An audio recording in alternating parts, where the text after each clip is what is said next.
On the House floor Thursday, Representatives Jim Jordan and Sheila Jackson Lee sparred over a bill pertaining to former offenders returning to society and finding employment.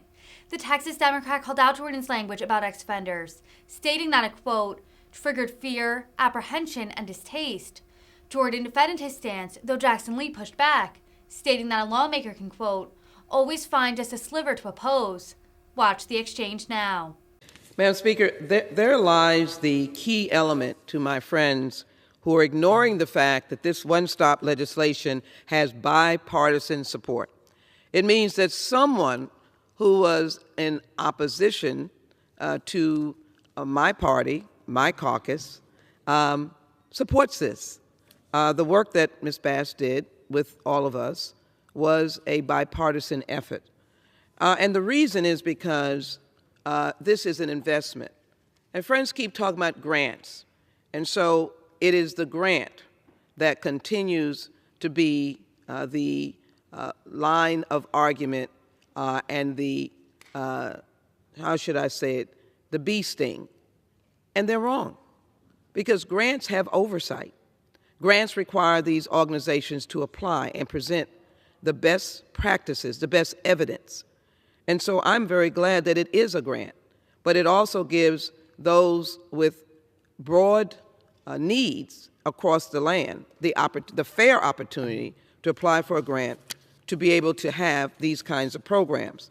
The one-stop model that this legislation promotes would aim to provide complete reentry services to address the critical elements of reentry process that promote long-term reentry success, which, as I said, housing, employment, education, and health care.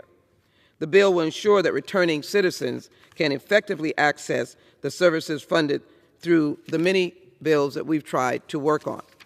Now, let me just be very clear. One of my good friends called off a list of offenders that really triggers fear, apprehension, and distaste. Well, those are the very individuals that we would hope that through treatment, medical care, and otherwise, and getting them into a proper program, that they can be contributing, that their families do not have to be fearfully looking over their shoulder as to what they've done next. We have to try. And these programs will hire those who have difficult time finding employment. But I can be assured, or you can be assured, working with the program, they will be screened prior to their employment. Their employment will reduce their likelihood to recidivize. And so I think it is extremely important that we take the tough questions and give good answers. Tough questions of what do you do with those who are trying to reenter. What you do is you have a good program that is tough and that it works. With that, I reserve. Gentlewoman from Texas reserves. The gentleman from Ohio is recognized. Well, I would just thank you, Mr. Speaker. I would just point out there's nothing in the bill that requires that you screen these individuals.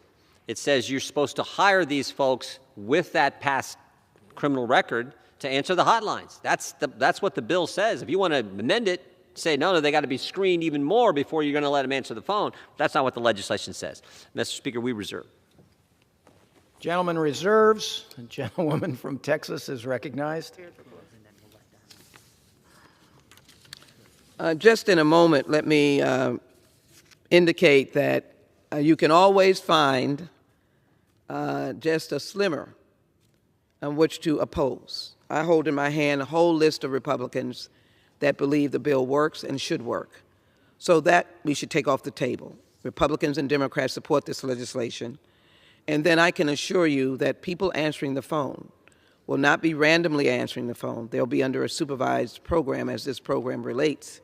And we would hope and expect that they would be the kind that can listen and take the intake of those who are desperate, trying to find a way not to go back to crime.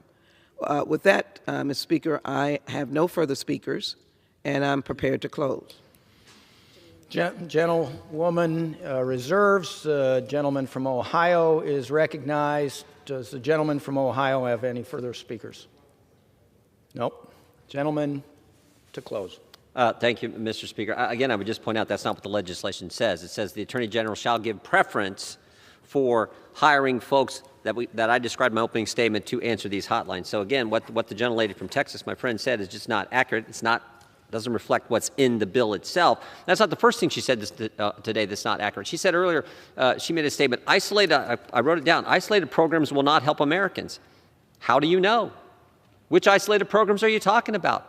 I assume you were talking about the one I referenced in Pennsylvania that's doing exactly the same thing this bill seeks to do. Have you checked that program out?